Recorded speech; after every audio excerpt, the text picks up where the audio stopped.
for all of us that we can come together in our mishmash of different ways, whether it's community houses or enterprises or just going to the church. Lord, we just thank you for everyone here. And just pray that tonight would be really fun and that you would just help us to have a little snapshot into, in the life of LB. Amen. Amen. Okay, so first we have an amazing thing. I don't want to even say what it is, from Flo. It's going to be a literary feast for your senses. So,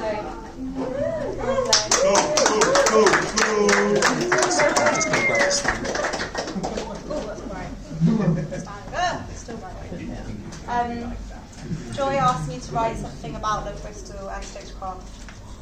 And this is what I came up with. Stokes Craft, it's a melting pot of cultural history, epicentre of debauchery, those crack smokers and spliff tokers, those pill poppers and teeny boppers, those gurners, sojourners, learners and earners, head spinners, chicken wingers, night walkers, graffiti chalkers, those street ravers, neon light bathers, and students and students and students and students, those party people, crowd following sheeple, go with the flow and can't say no, now feeling so low, ending up alone and far from home, just a little homegrown, now skin and bone. All those new faces and loud basses, those hidden places and police chases, those naked bikers and open micers, it's an island gone turbo. Extremes of high, extremes of low, artistic expression, spiritual depression, a place you'll recognise a face in. It's hard to explain, both stable and sane, mental and deranged, sacred and profane, holy and disdainful. It's a clash of clans, a mix of spices, sometimes naughty, sometimes nices. An egg that's crafty, a baby chino, elemental blended coffee kinos. Having pants and vintage clothes, a homeless guy picking his noses at the after party, chasing status, getting legless, getting faceless. It's a psychedelic norm hiatus. I'm Breen. And nestled deep within it all, a family lives amongst its walls. They call themselves lovers of Bristol. A mishmash, all sorts of people. They're a house of liberty, they're free. A treasure chest for all to see. Street healers, Bible dealers, on their kneelers, spirit feelers, an experiment in community. Sometimes bondage, sometimes free. They're the new monastics, the modern saints, sometimes strong and often faint, trying their hardest to shine their light, striving by night to fight the good fight. Authentic, not professing perfect. The struggle's real but always worth it. To see an addict give up the hit, the smoking, sniffing, nasty bleep, to stand straight up, dust themselves down, turn a leaf and turn around. They're just one cog in a great machine. He is king and they his queen.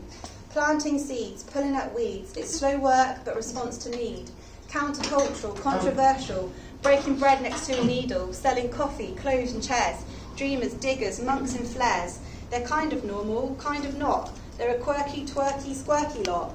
Not in style, they are offensive. Not afraid of getting hated. Sometimes shrinking, sometimes growing. More to the point, they just keep going. Through riots, crashes, wars, pandemics, gentrification brawls, domestics, making hay while the sun is shining. Not easy work, but they keep smiling.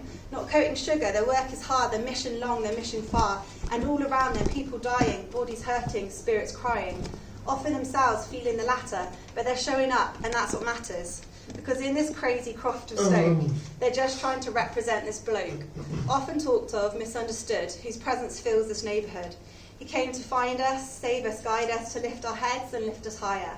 And if you don't know who I'm implying, you should just stop by and just say hi and have a chat and sit and ask them, who is this man of mystery? They say they know, but they can't see. And if you sit a little longer, open heart, delve deeper, stronger, then you might get where they are going, join the clan and feel the flow and find there is much more to life than fun and sun, tears and strife. So come on over, come today, join their groove and join the way.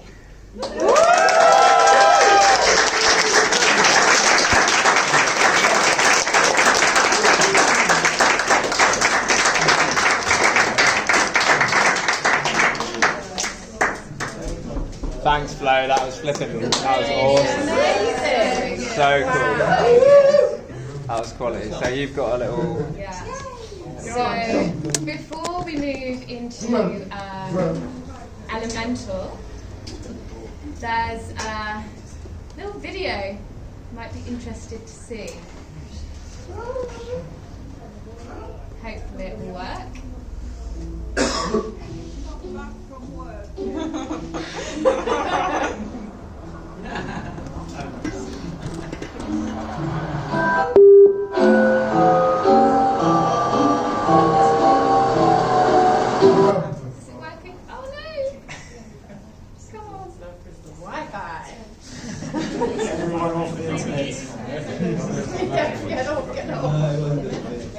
Yeah, pause it, Joyce. There. That's it.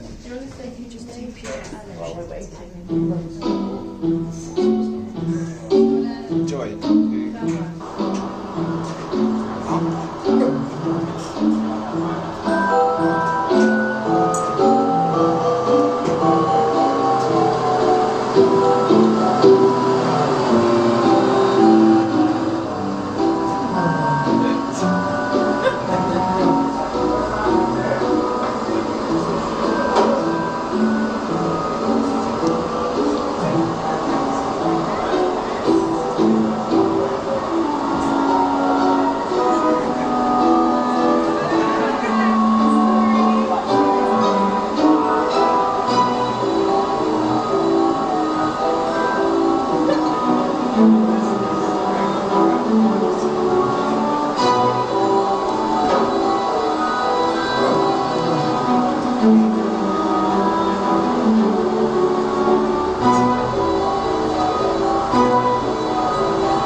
That's so cool.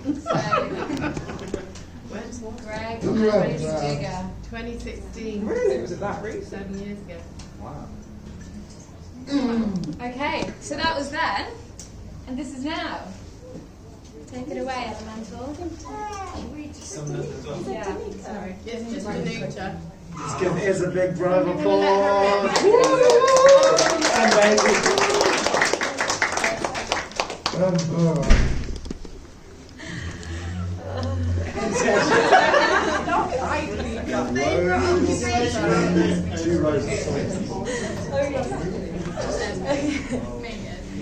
I'm Esme, and I started Elemental soon after the digging. Since the last AGM, we've got a lot busier, with our sales going up by around 25%. However, it's not been without its challenges, as last year our costs went up dramatically, with many of our suppliers increasing their prices 3 or 4 times over the last 6 months. It can be difficult trying to find a balance between making sure our margins don't shrink too much, while also trying not to alienate our regulars by increasing prices too often.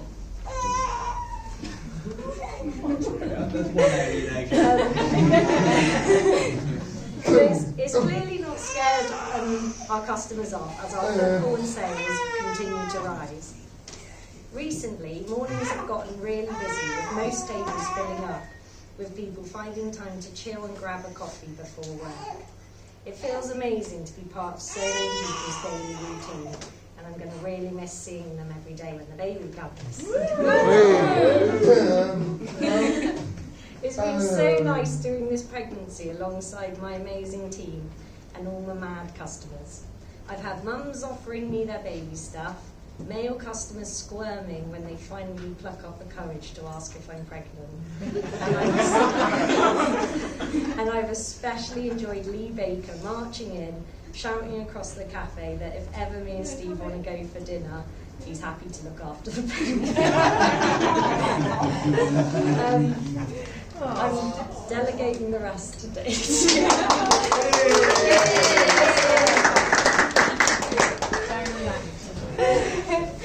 Hi, most of you know I'm Daisy and I've been working here for just under a year. I only planned to be here a year before uni, however I've been loving being part of this community so much, and working at Elemental has been a huge factor in my decision to stay in Bristol ever since. To give a brief overview, this is the team's first AGM. It's also Tasha's first year as assistant manager, as well as being the last year before Esme comes and she goes down to that time, which was super strange. Next slide. What I have found really nice since I started working here is getting to know our local suppliers, who are also lovely. It's so nice to have such a wide range of local produce available, ranging from grains, pastas and triple co-roast coffee, which we still love using. One of my favourite suppliers is the Fish Ponds flowers, which we have started stocking again. Now we have reached the summer months and have so far been a huge success. I've also taken over the Instagram account due to me being young and actually understanding how to use social media. Unlike Esme, who didn't even know the login details. Since taking over, our following has increased, and we have been getting so many messages from people making videos and sharing our posts on their accounts, boosting our profile, with so many people taking the time to paint and draw our beautiful space. This has coincided with increased sales, and it's so great when people come in and mention the Instagram. There are multiple reasons why I love working here. The staff are the best. It's been so lovely to get to know them, not just as colleagues but as friends, and the fact that we share the same value of faith has been massively important. Also, with the majority of our customers being regulars, it's lovely to get to know them and what's going on in their lives. Some regulars come in so often that they've started noticing mine and Esme's wild fashion choices, so we decided to make a day of it. Now we try and do matchy days weekly, and regulars actually get disappointed when we turn up for work not matching. Unfortunately, now that Esme can't fit into any of her clothes, we've had to put matchy day on hold, but we can't wait to bring it back. I love being part of a community that is so passionate about helping people, and I've loved getting to know those who take time out of their day to have a coffee and a pastry in a lovely cafe. Thanks.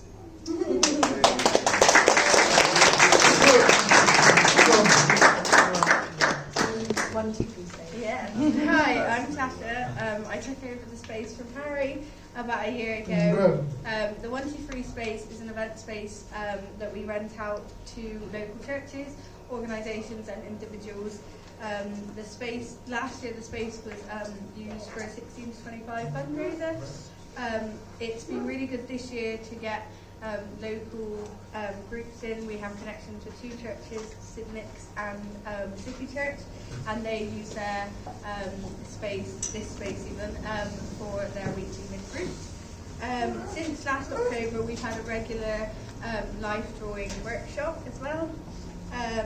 This year, a couple of people have asked to rent out the space for a pop-up market, which means that people can come and sell their artwork and have like art exhibitions, which is really good. We also have a regular futsal event, which is a sports social for young adults, which is run in the space. And then we also provide the space for meetings that are a bit more confidential, that's regular as well. Besides these events, LoveBristok use the space for home groups, leaders breakfast, Sunday church and everything as well. As we get closer to summer, it kind of goes a bit more chill because the churches break up, so it means that other events are able to book the space if they want to. I found it really great having this space to get local people in and just have that connection and make it more of like a hub in this area. So, thank Awesome. Thank you, guys. Amazing. So now we've got church crew. You, sir. How's everybody? Good? From a break? See if this works. Boom. No, that doesn't work. doesn't work either. This thing's shrinking on me as I'm like, how low can you go? You're not doing a 3.7, I hope. No. I don't know.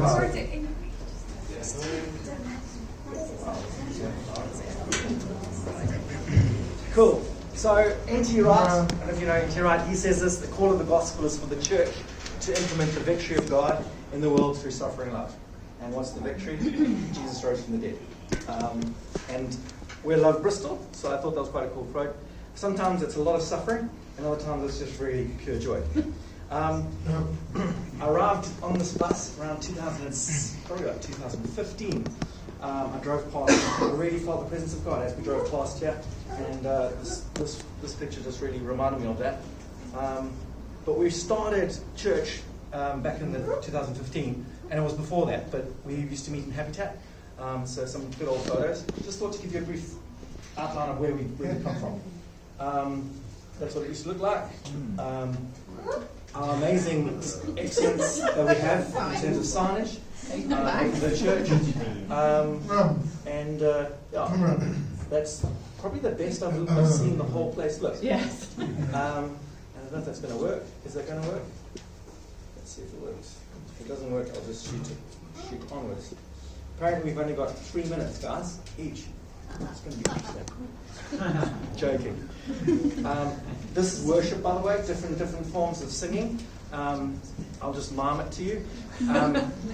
It's all happening in the background. It's not happening in the background. I don't know where it's gone.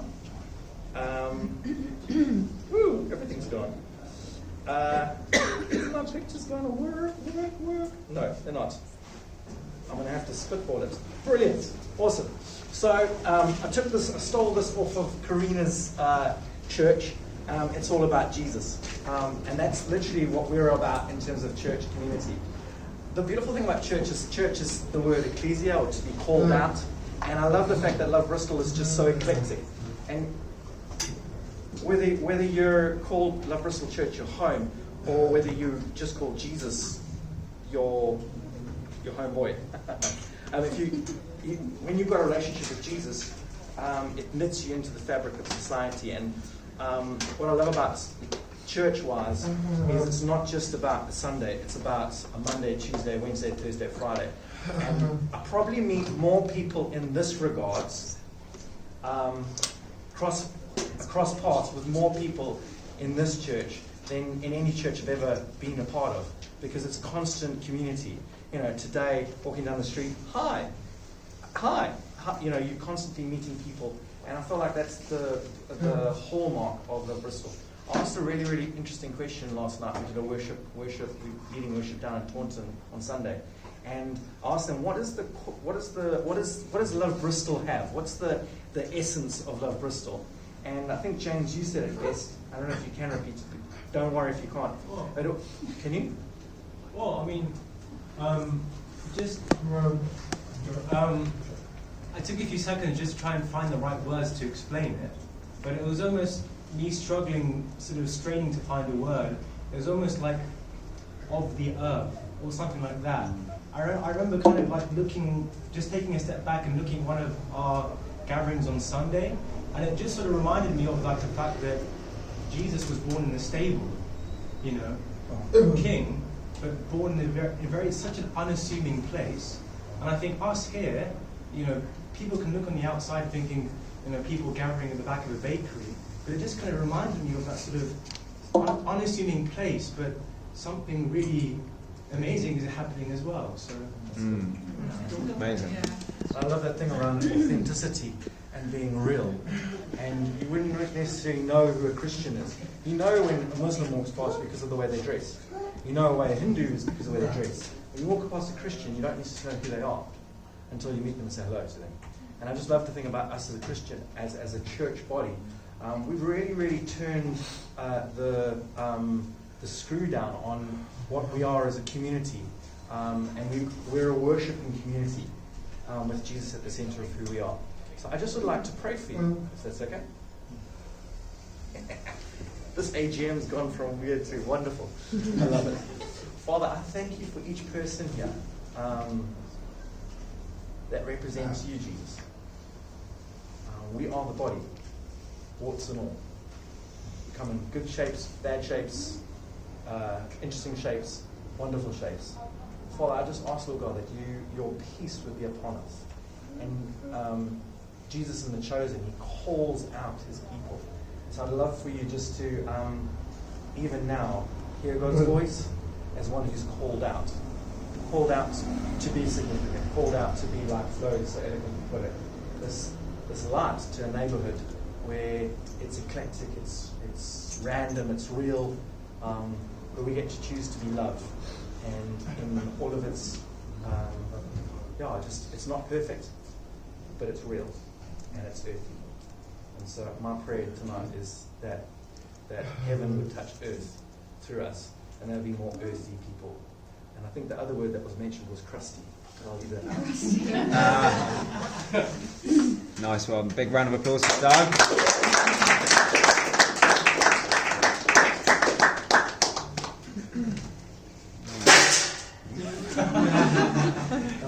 That was the Hyatt.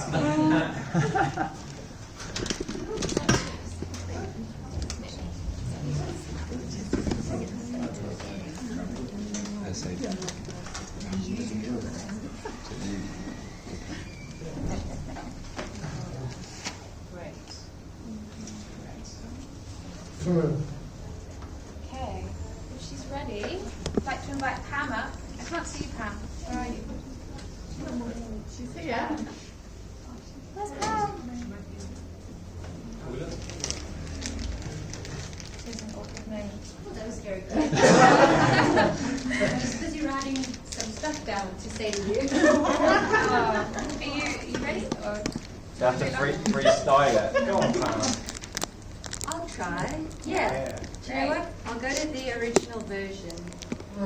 Wait. I'll do this one. Sorry, it was a little bit last minute, so I kind of wrote the poem and then I was trying to rework it. So bear with me. I think it's going to be fine. Go with the OG. Okay. It was What's great. the OG? Original. Anyway, greetings. I, Pamela, a servant of Christ Jesus, called to be a scribe and set apart for his work for the gospel of God, which he promised beforehand through his prophets and in the Holy Scriptures concerning his Son. Dear LoveBristok, blessings and greetings to you from Clift and I. May peace and joy be always with you through our Lord Jesus, and may the face of our Holy Father shine on you always. This letter is for the purpose of your encouragement at your next AGM gathering, and for the energizing of your bones, and to set your feet to the beat in kitchens across community and beyond. I remember the days I lived amongst you and the happiness you brought to my soul. I felt like I was in a Christian university, and I was living out modules in practical kindness and charity, cooking classes, and relationships 101. In this time of chaos, and worldly deconstruction of family, neighborhoods, village lifestyle, children's outdoor play, natural social overlap, and things like group sports and clubs, community houses and community-based churches are godsend. Our community knits people together from all walks of life. Some of my favorite parts of living in community houses are sharing clothes with newfound brothers and sisters, dancing to music varying from house to musicals while washing up, the miraculous way that you can stretch a 10-person meal to a 14-person meal with 2 cans of chickpeas.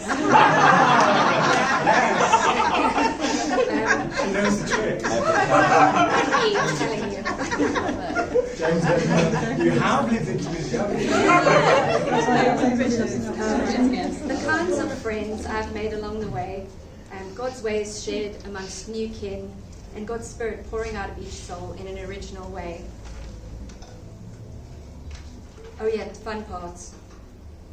Working on Greg to build a community swimming pool in his back garden in case we have some more 40-degree heat coming up. But that's just something that's in the process. He loves to dig, doesn't he? So of a remembered way of living are planted in every person.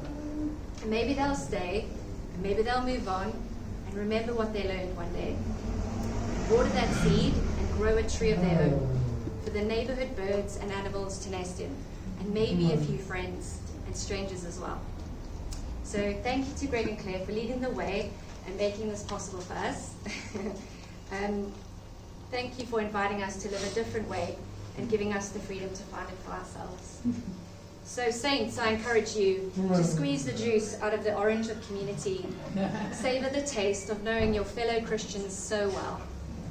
Church could be a passing of ships in the night, or it can be a row of barge boats moored near each other, close enough to share bicycles and babysitters, books and baked beans.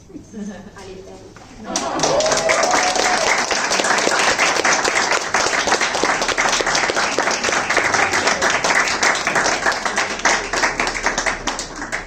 Nice, thank you. And now we have Gwyneth for the community houses.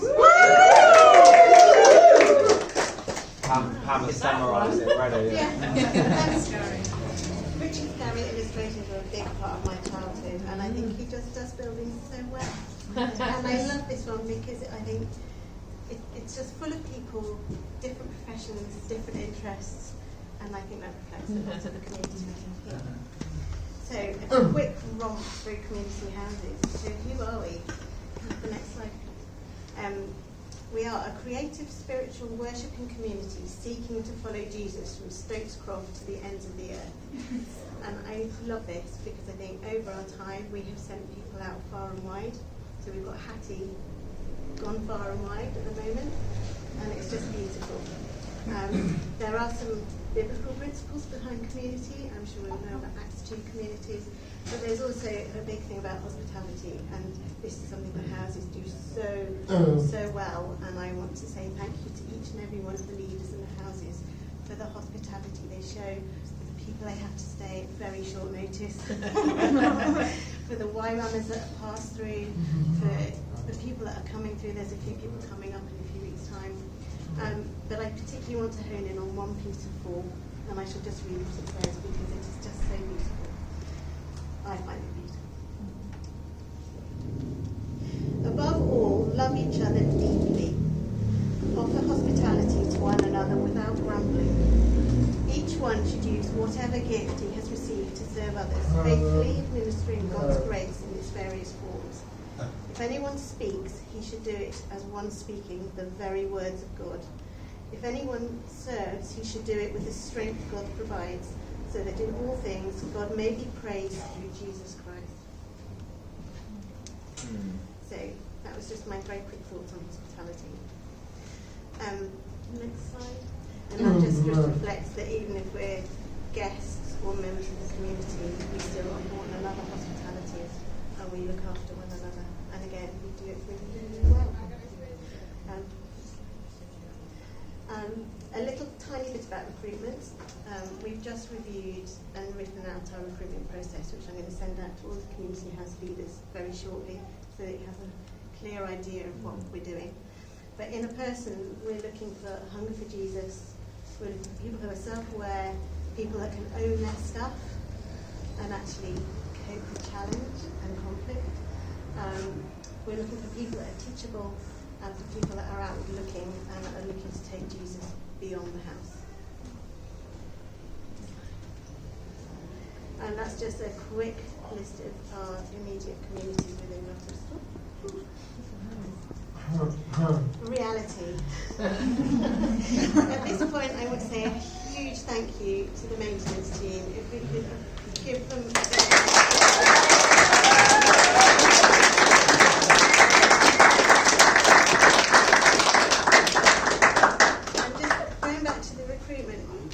not everyone gets through, and we have 17 spaces at the moment, so please talk to people, please draw people in, but please point them to communitylife@lovebristol.org, and we'll process with you.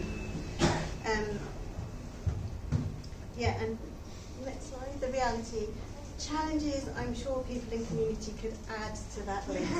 Challenges with living in community. I put lentil weaving in, chickpeas have already been mentioned.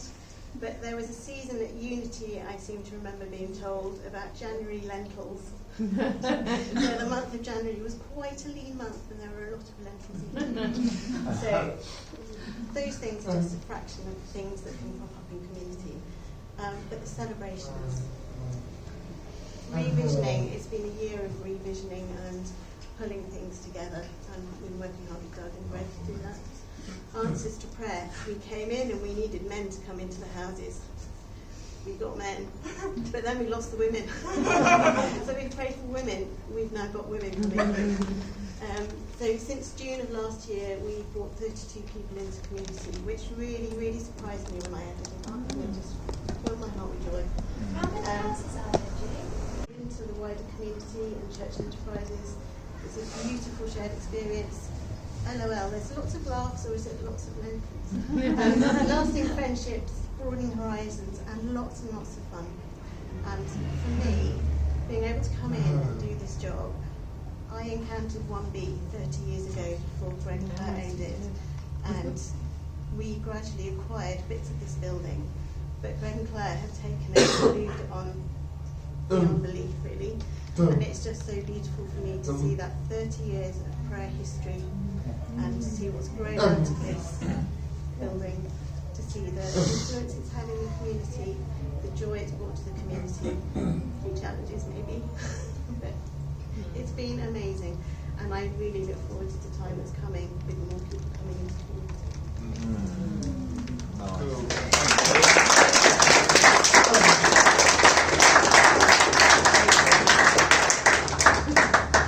These are some of the photographic highlights of community houses last year.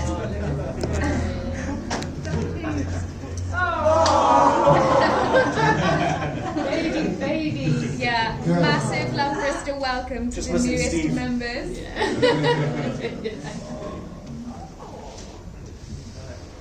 Big table, I think that must have been. Maybe? Picton Street. 131. And karaoke. Look what we're singing. Yeah, it's been a real bad girl. 44 and Fruit Corner. Blenheim and 111. And another 111, another Fruit Corner. Looks like, whatever this is, it looks great. Yeah, okay. Kim, do you want to come up?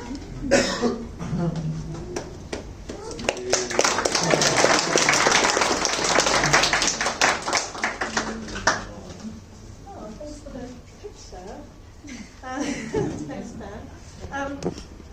I'm in the process of writing a poem about community, but didn't quite get it finished. So I'm going to use a poem I've written. Well, I'll read it in church another time. So this poem is called Turbo Island. A fast-moving island, last bastion of Stokes Croft, a republic in itself of revolutionary down and outers, a harbour for the have-nots or simply the lost. Pouring life but rich in spirits that sear the gut and shiver the skin, save but for the Turbo Island kin go they into the delirium tremens spray. A tinny cracked open reverberates, brings bliss, then the hiss. As Bristol's wayward spirit unites abandoned hearts around a blazing mattress on fire. Disillusionment. Can it be dramatic? Disillusionment smoulders and exhausts. Anarchist islanders marooned from society, stranded, isolated, and forsaken, raving and raging deep into the night, cavorting around pretend Easter Island statues, Mad Hatter's tea party on amphetamines. White lightning strikes their wrestling souls. Ragged angels sprayed in graffiti cry out heaven's blessings.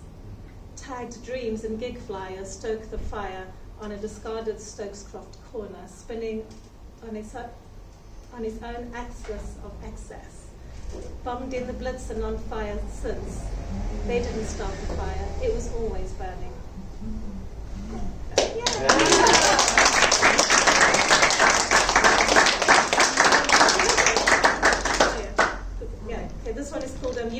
divine stories, so something a bit more obviously spiritual. In the beginning, the Creator God breathed life into earth's dust and mingled his breath with minerals of stars into flesh. Simultaneously human and divine, heavenly and wanton, pivoted from the sacred to the profane, narrative shifting beneath our feet, balancing on the trapeze between what was, what is, and the horrors of history were yet to repeat. The flesh runs its course, broken and stumbling, begging for reprieve from divinity itself, and wavers between worlds, where ancestral stories navigate our way along the superhighways and helix of our DNA, entwined as a part of us, a subtext to our lives, stories forming a timeline and chronicles that shape and mold our identity, and like God, we leave our fingertips. Sorry, let me start.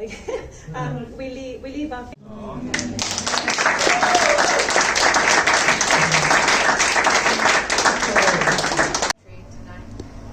And I think the last year I've really been beginning to understand how many of us in this church are really creative, and it's like a massive part of our DNA as a church. And along with celebrating the kind of business and enterprising side of our community, I think it's really amazing that we're celebrating the creative side of our community, and obviously those things are intertwined. But there's some really amazingly talented people in the church that kind of sometimes don't know if you're just having the odd conversation on a Sunday. So I guess I would just encourage people to be like drawing those things out of each other and making more of a space for it in our worship. So yeah, really everything that everyone has said has been amazing and really creative. So another very creative thing coming up in a minute. I know people have been very excited to see this. I'm going to ask Darren to come up and introduce it. Is the Moving the Market film, which Harry Knight made. And Darren, do you want to come up now? Yeah. Great. It's the starring role.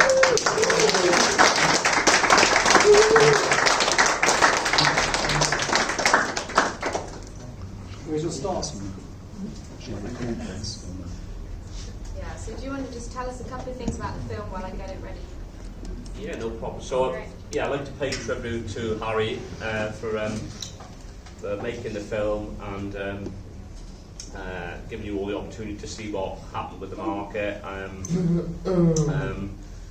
It truly is sort of a, how can I say it, it's like a film cliche, if we build it, they will come. And hopefully the film will be able to show the way LoveBristok gave local businesses and the charity the chance to interact with people in the community. And I know one of Greg's favourite sayings is overlap, and there was lots of overlap in the vintage market. You know, signposting, referring to other agencies. You know, people started to come to the women's group. Obviously we had our highs and our lows, and it was just a great community, and I'm sad for it to have disappeared, but I think we put like tentacles out to out into Stokes Croft, and we've done a lot of good for the community, and long may it continue. Nice. Thank you, Darren.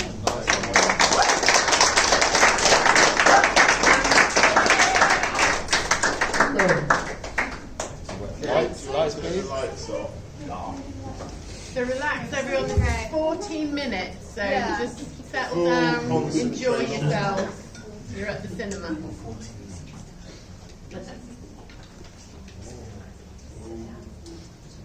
Yeah.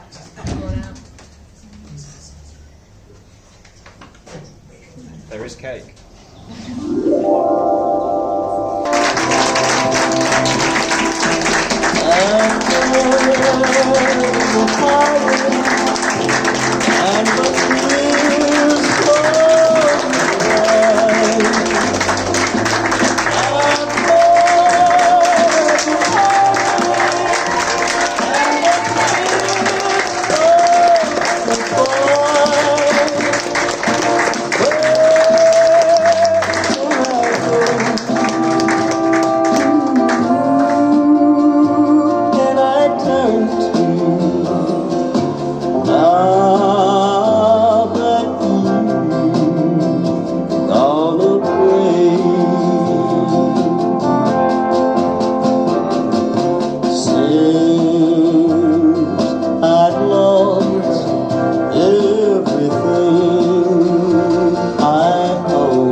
But ever since knowing Darren, I used to come and sell him stuff, and every time I'd go away, he'd say, "Thanks, Nicky," and it just continued. Every time I'd come in, I'd tell him my name was Carl, and then he'd say, "Yep, yep," and then 10 minutes later, he'd say, "Yep, thanks a lot, Nicky." And of course, the person next to him, the stall holder, they heard that, then when they started calling me Nicky, and it just carried on. It just stuck. Like, I could tell him 20 times when he was Carl, but in his head, it was Nicky. So it just stayed, and everyone calls me Nicky now.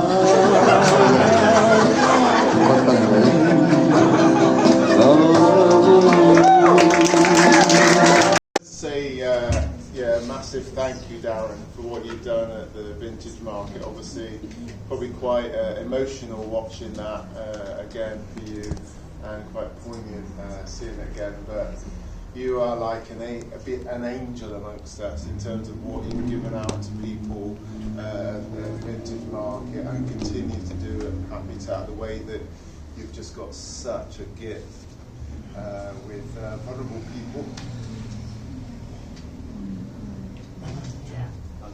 Yeah, just want to say thank you. The team. So, yeah, we try to be mature. We try hardest to be mature. So yeah, me and Darren. It was a really big, like blue dungaree type thing, boiler suit, tannic gold. She did an amazing job on our mural, and I think you've seen it again, so don't worry about it. But yeah, she did the artwork, and it looks really good now. Still got a few finishing touches to go, so let's go. Next slide. So the way we're making it work is left bank. If any of you haven't been there, it used to be left bank and now it's Treasure. So it's got a lot of history, it's got a big legacy. A lot of customers still come in and like, this is so sad, this used to be left bank. And we're like, it's still independent.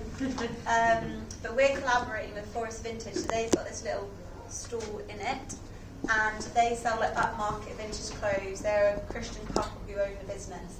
And they're part of St. Nick's Church, and they're kind of collaborating with us, so we're kind of sharing the space, which has got like positives, and it's got things that are a little bit like, you know, got to find our feet a bit, but it's helping us to be there, and it's been a good collaboration so far. So we supply them with extra customers who come in for the quirky stuff, and then they bring in us extra customers too, so it's good. Next one. So we also had a really big year in terms of our team. So we had to say goodbye to Alex, over there. And she has been such an amazing team member for years. She was like the rock of Treasure, and people will still miss her still. So that was a really big deal for us, because she was like the mother of the shop. And so yeah, we had a big party for her to say thank you. And now we've got some new members, including the lovely Joy, who's doing an amazing job running the women's group. So out with the old, but in with new lovely faces as well. Next slide.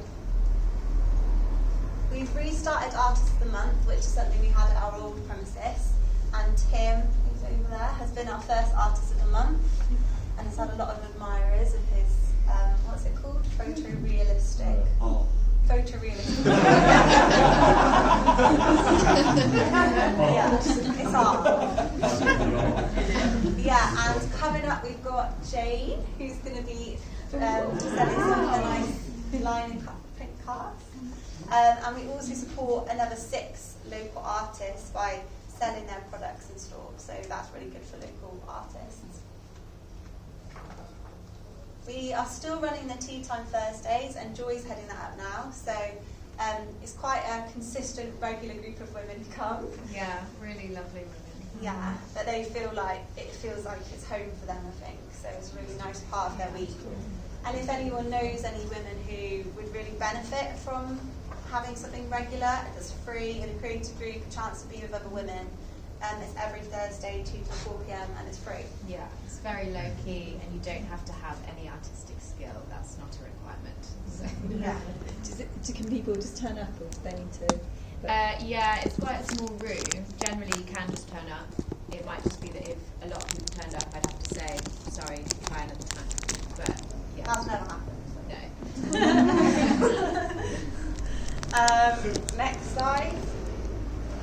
coming soon, coffee and crumpets. I've had mixed reviews about this, but I am hopeful. So, Caleb modelling the table. Yeah, my dad. It's as if he built it. It makes it seem like stretch, so we had to get my sweet old dad to come from a different city, and he's an amputee, to come and like so like, you know, Caleb came around. for the photo shoot. And I got my pink coffee machine. When I bought it online, it said 16 cups, and I was like, great. And it took a month to arrive from Germany. And when it got here, it was like that big. It's pretty much that big. Yeah. So that's coming soon. We're doing the launch 16th of June, and we'll be selling coffee, very basic coffee, filter coffee, and gourmet crumpets. So it's a niche. So I've worked out that they're very summer and winter. Oh, Yeah. Kind of overlapping. We like things. So we're going to be doing a crumpet tasting thing on the 16th of June as well. So you can come along for some really weird crumpets. Yeah. And late night shopping. And late night shopping. And music, live music. Okay, next. Okay, so what's the point of what we're doing? We raise money to put into the Treasure Chest Fund, and this year we managed to fund the mural that I was talking about that Tanif did, amazing artist, and we funded Moving the Market, which you've just watched. So yeah, it was really good. We're hoping to fund more in the upcoming year, but we need more sales, so we need you to all spend your money there, or pray, or give us clothes. Yeah, donation. Yeah. Next one. So yeah, this is our financial stuff. We started strong compared to last year in our previous location, but then it's been a bit of a dip, and this month it's a bit harder. So like we just said, please donate your clothes, your time, money, prayer, anything you can give to help us to get more money so we can actually do the things that we want to do, which is supporting the local community through arts and microfinance grants. And your rent is high. Yeah, our rent is 4 times higher. Wow. 5 times higher. So it's like, okay. And last but not least, we are still encouraging and we're still making friends. Alex implemented the encouraging words and they're still going strong. Sometimes people come in just to get an encouraging word from the pot. There's what's his name? Big Steve. And Ethan, our lovely friend Ethan over here, he actually came into Treasure and met Alex, and they struck up a friendship, and he's now part of our community. So we do have good stuff coming out of Treasure. That's it. Nice.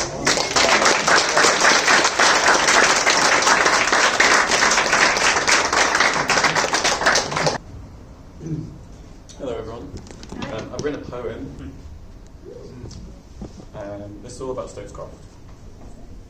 Obviously. Decades of doodles peek through the rustic facades, vestibules and doorways. Effervescent ideas blossom like bouquets. Creativity is here always. Banksy's spark is still ablaze. Turbo's fire never erased. An artist's rebellion is underway. The polymathic whispers adorn the winds of change, propelling the collective forward. No two faces the same. Greg's cunning brow furrows as he buys a meal deal from Elemental. The incandescent rays of sunlight shimmer off a bead of sweat, which lands on an email about an invoice from a week ago. Then he uses his house card to buy some kale. Long afloat on oceans of soul, sirens still remember the riot land's glow. From dusk till dawn, uprising beckons. But it's not bleak or brazen, we're not really threatened. Let me remind you of Jeff's hugs and jokes. We touch the hem of culture's cloak, the intersection of human folk. Where else would we find this bubbling broth? The visceral vanguard we call Stokescroft.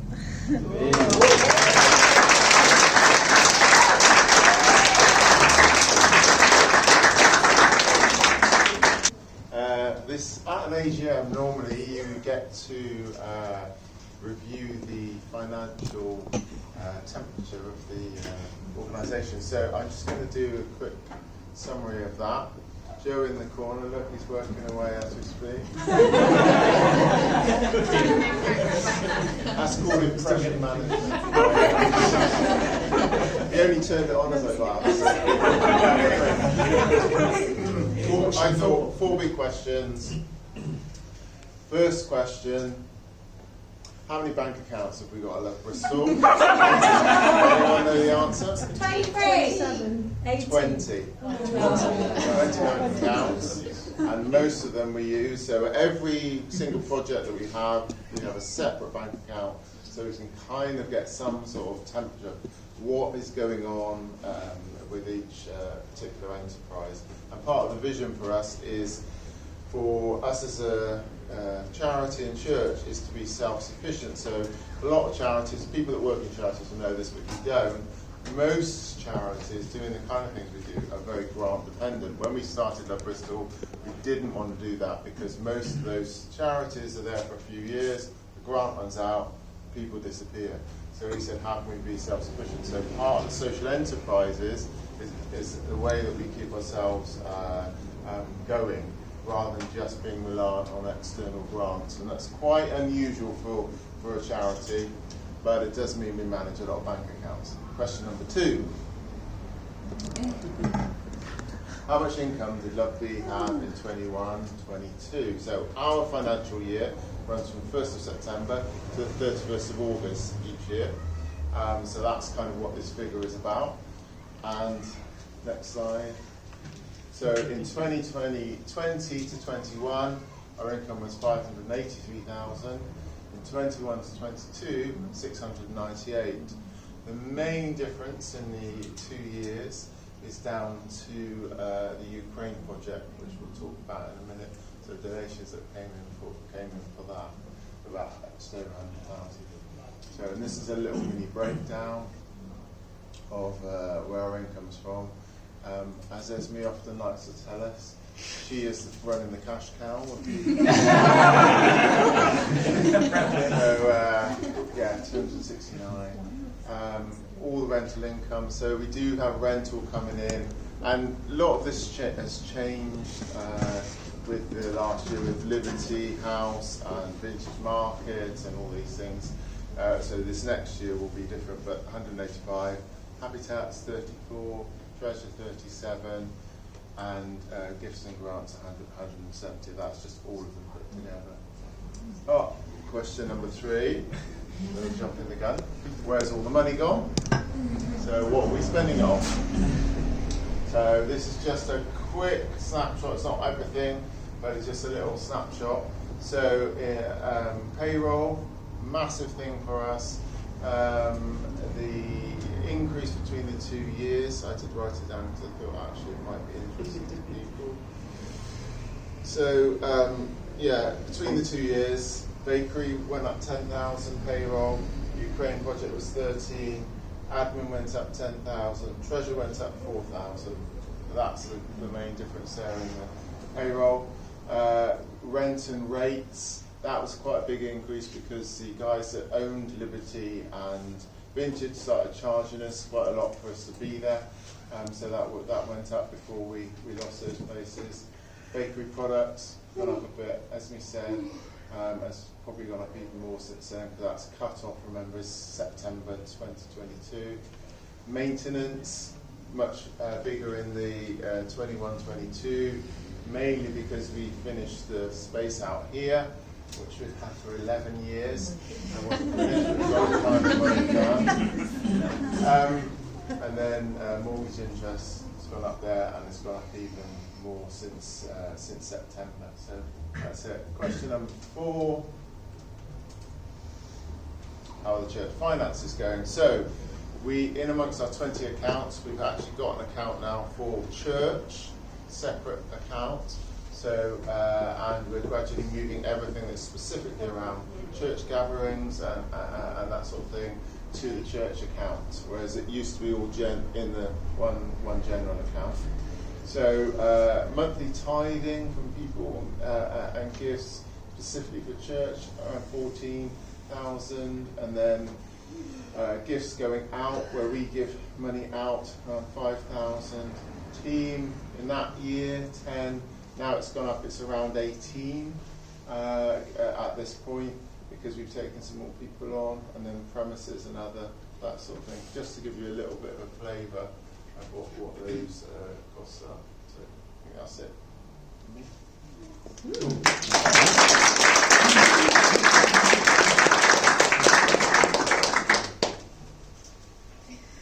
Okay, it's me again. Basal, are you in here? Come here. In here. Basal, we only found out today Basal was coming. Basal is on our maintenance team. Do you want to come round? Because I actually thought it would be really good to ask you. So, this little section is about Ukraine. In March 2022, or say January 2022, personally, I'd only ever met one Ukrainian person, and that was a friend of Gregor's who was doing some work for us. I literally had not met another person from Ukraine.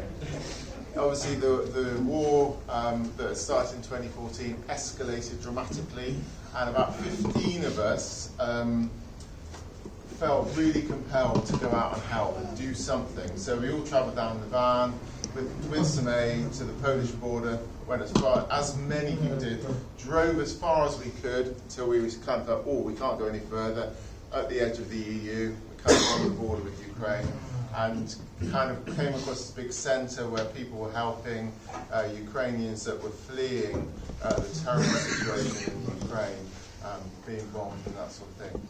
Basal was one of the people that we met probably in, was it March in 22? Yeah, so very early on, Basal and his family came through the humanitarian centre, and what we ended up doing is getting drawn into this thing, helping people come to the UK. So we realised very quickly that no one from the UK was there to help anyone come to the UK. All the other countries there, all the flags are out, but no one from the UK. So we just said, okay, right, how can we help? Started reading up what visas, how it all worked and everything, and got drawn into this process. And Basal and his wife and their two kids needed to come out of where were you? Donetsk. Yeah, in Donetsk. Near Kharkiv. Yes, that's it. Yes, near Kharkiv. So basically, a church nearby said we could accommodate people that are waiting to come to the UK. We ended up with about 220 people in accommodation that we were overseeing. The UK government, we foolishly believed them when they said it would take 3 to 5 days to approve the visas. And so, okay, right, let's accommodate these people, and it got up to 50, 60, 70, 80, 100 people, and we were finding all these places all around the city, and every day trying to find somewhere else for people. And people started coming up to me and the team saying, Greg, what are you doing? We can't keep taking these people. It's getting crazy. You've got to stop. You've got to stop. And I really felt it's a bit of a George Muller kind of thing. You know, George Muller was this guy in Bristol that basically took in orphans and ended up with thousands of orphans and would take them in. And it was this real thing of faith going on where food was being provided. And so we were praying for accommodation, and it just kept growing. And it was like really tense because people were not everyone had the same view, and they were saying, Greg, you've got to do it, it's not fair. So okay, we're just praying, and then someone else would come, and we ended up with like 225 people accommodation before finally, I think, how many weeks, maybe 4 weeks, 5 weeks, then the visas started coming through from the government. These guys, it was a bit longer. How many months did you wait? 1 year. How long? Visa? 2 months. 2 months, yeah. So he was stuck waiting for 2 months with his children, and we would go to the visa centre. In the end, these guys went up to Warsaw, where we had another base. and you were going. It was really hard, wasn't it? I remember all this picture now. Yeah, it was hard because you'd have to go to the visa centre, hoping your visa was there, and there was all this tension waiting for it, and then they would say, no, it's not here today. You'd be waiting in a room like this, they'd call your name and say no. And so it was really, really hard for these guys waiting for that. Eventually, you got your visa and came over, and now you're part of the team. I think you've got anything you want to say? I go back and this picture I go in Poland now. Yes, it was hard. We had a typo on one of your children's so heavy for visas. child, so heavy to child. Yes, it was really hard.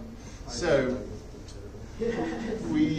we ended up helping 800 people come to the UK through this, and we had 200 volunteers come through. It was something I never envisaged we'd be drawn into.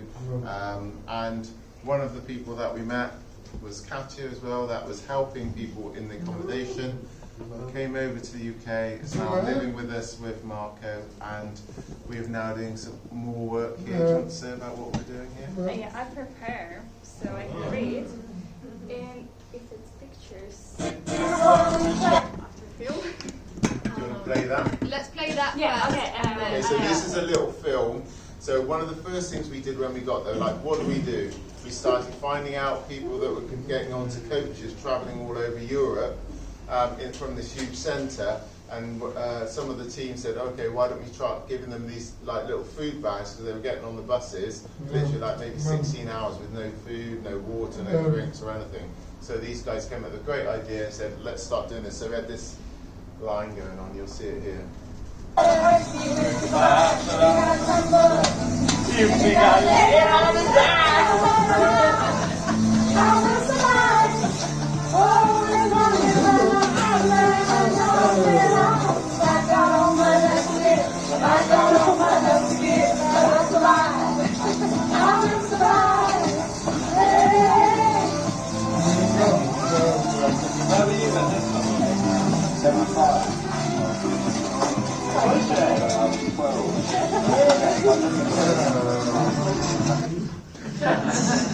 So that was a little video of us. We were out in the car park. The first night we got there, we stepped in the car park. It was like minus 14.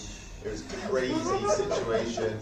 But Martin, who's on the end of that line, is Leah's dad, and he came out with us. He just started painting windows as part of LoveBristok. Had not been around Christian community like this before. Got drawn in, like, okay, I'll come. Went out there with us, and he then went with me into Ukraine and ended up staying there almost 9-10 months in Ukraine, in a little town called Kormano. The guy that we'd met, who we started giving some aid to. I thought I was talking to the church pastor, but he just that person doing Facebook. It was an interesting conversation. But he went and helped him. Anyway, we got that town. Martin became a bit of a celebrity in the town, like invited to all the parties and everything. This English guy. Anyway, at the end, they gave us this award. This is from this little town in Ukraine, Kormano, to thank LoveBristok for all the help that we've given them during that period. So there's so much I could say, but anyway, carry on. Okay, yeah, that's me. So last summer, Oxycamp, together with LoveBristok, we held a camp for 122 Ukrainian children. It was near Bristol at the location called Farm Waterfall. There were English people in our team, like 50 English and 50 Ukrainians. The English people in our team whom the children liked very much. The camp lasted 6 days. We had a reach program, including activities on the water. So and about camp, I organized with Rachel. What is her last name? Milano. And that was really quick, because I remember when I come to the Bristol in July, just 2 weeks before camp, and we start to organize everything, register. That was crazy. Yeah, like a miracle for us. So after camp, we started holding teenage meetings. Here we go. So during this time in Bristol, we managed to reach more than 60 teenagers with whom we actively work. And 2 months ago, we opened a Ukrainian church, Oxygen, in the E5 building. I didn't have pictures, sorry. There were about 80-90 people at the opening of the church. Now it's about 30 people come to us regularly. And we also have a home group in Cotton Park. So yeah, since autumn, we have been closely cooperating with Bristol City Council. During this time, we managed to resolve 40 plus cases and have helped many Ukrainians in Bristol to find new homes. And also during this time of Love Bristol Works, we have given several interviews to the BBC. Positive reports have been made about us. And we were also invited to the BBC Radio to talk about the project. And we will be continuing this year to reach more Ukrainians in the city through the church and camps this summer. Yeah, I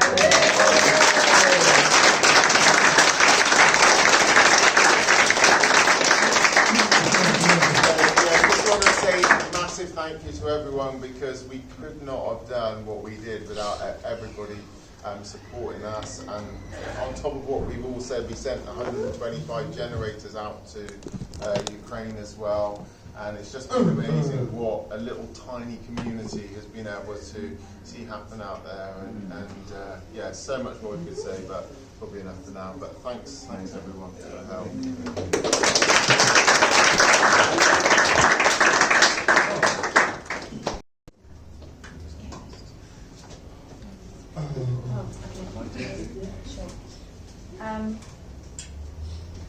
So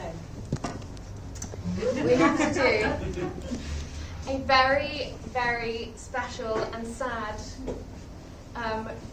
goodbye and thank you. Greg, do you want to? It's me, I'm going. One more overlap. Finally. Unfortunately, it's not me, but it's someone as equally as important in many ways. Yeah, so I want to, just before we say who it is, I want to play the video that will definitely give it away. But this is just a little slice of the person that we are with, particularly Gregor and myself, day to day. Found it? How many years? 10. Struggling.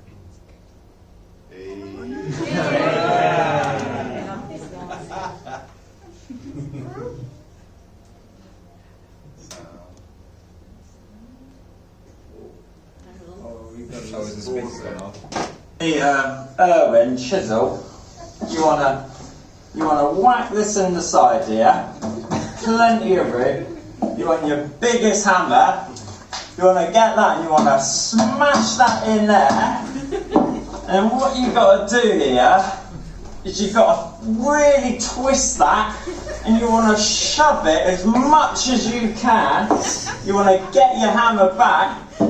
You want to whack it on there, and to get a you want to shove that out. Then what you want to do there, get it here, and really wrench that thing out. Then you just want to...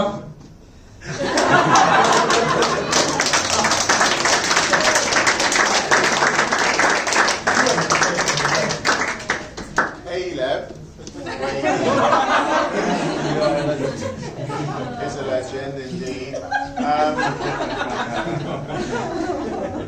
Caleb's been with us for 10 years on off, had a little sabbatical in Lee Abbey and came back. Yeah, he's leaving us at the end of this month, leaving the maintenance team, which we're very sad about, but he's going to try a few new things and maybe he'll return. But you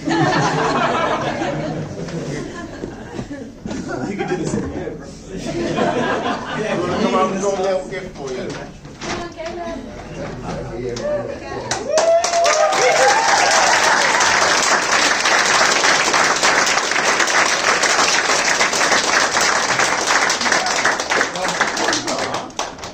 So there was something. No. Oh.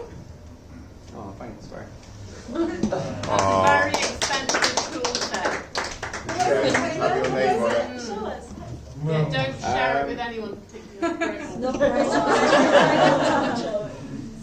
No, you've been amazing, Caleb. You're such a lovely person to be around. Everybody that encounters you absolutely loves your company, and you've got such a good little heart.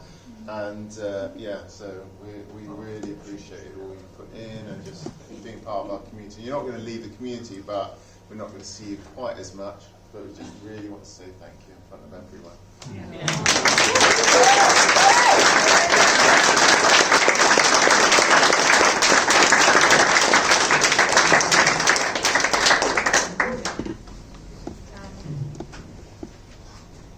So, in a minute, we're going to do some worship and just thank God for all these amazing things.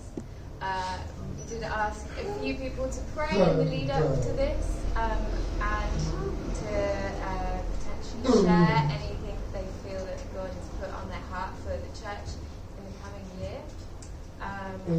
Cara, would you like to share your... Yeah, should I just stay here or should I just come? Whatever. Yeah, okay. This is honestly a bit random, but this is just what I felt God saying. So I felt God reminded me of a children's programme that I used to watch called Mr. Ben. And if you're any younger than me, you probably won't know what that is. So I'll just explain very quickly. Mr. Ben was about a guy who wore a bowler hat and a work suit, and he used to go into a shop in each episode, and there was a magic shopkeeper in the shop, and this shopkeeper appeared as if by magic every single episode. And Mr. Ben had to put on a costume that he chose from the shop. It was like a fancy dress costume shop. And then Mr. Ben would go out. This shop was like a portal to another world. And Mr. Ben would go out wearing the costume that he had on, and he'd go into some kind of adventure that was connected with the costume he was wearing. And then the shopkeeper would magically appear again. He was this strange guy with a fez and a moustache. And Mr. Ben would come back. So it was like this shop was this strange portal to another world. And what I felt God was just encouraging us to do as Love Be is to keep going really in the direction that we're going in terms of the shop stuff. The shop stuff is still a really big part of Love Bristol's strategy, and it is a place for divine encounters. It's a place where people can come in and they can be reclothed and they can have costumes put on them that are part of their role and their calling in God, and then they can be sent out on adventures like Mr. Ben was sent out. And I felt like I needed to bring some scripture into this as well. So I thought, well, the thing that reminded me of it was Ananias, who was sent to Saul when Saul was undergoing his conversion process. God sent Ananias to Saul at a specific location, and he was a critical part of Saul's journey in terms of his own conversion. And this shop scenario is like a critical point in people's journeys where God can send people by divine encounters, and that he can encounter them. And the shopkeeper is also really important. So I felt God was just encouraging anybody who works in the kind of Love Bristol shop type setup, whether that's Treasure or Habitat or Elemental, that you as a shopkeeper are significant in helping God transform people's lives, in being sent out. So yeah, that was what it was. Great. Yeah.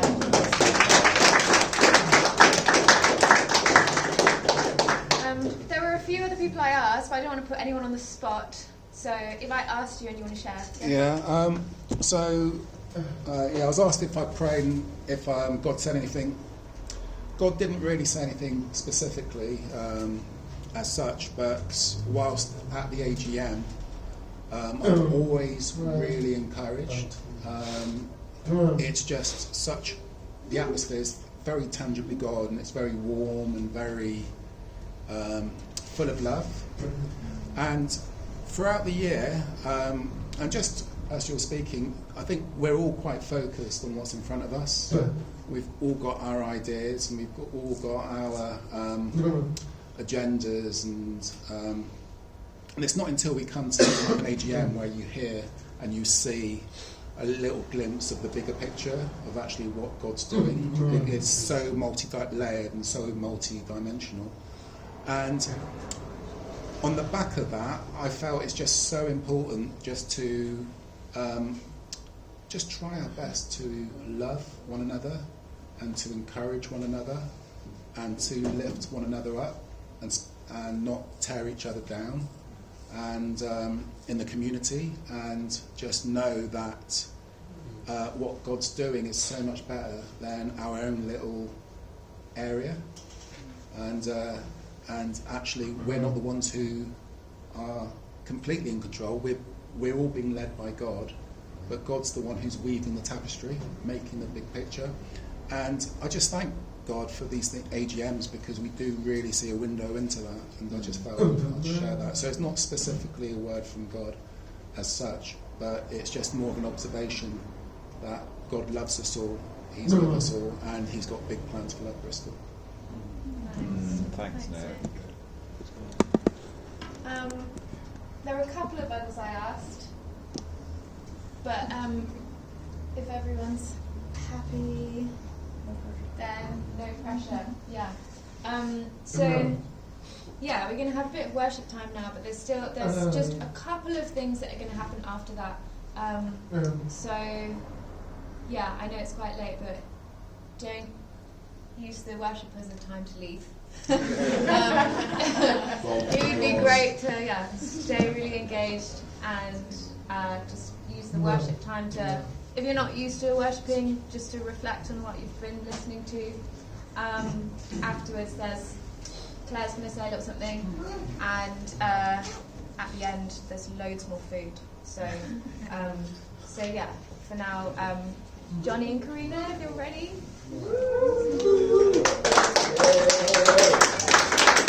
You're thinking, I've had enough. One thought really to share, and it's this.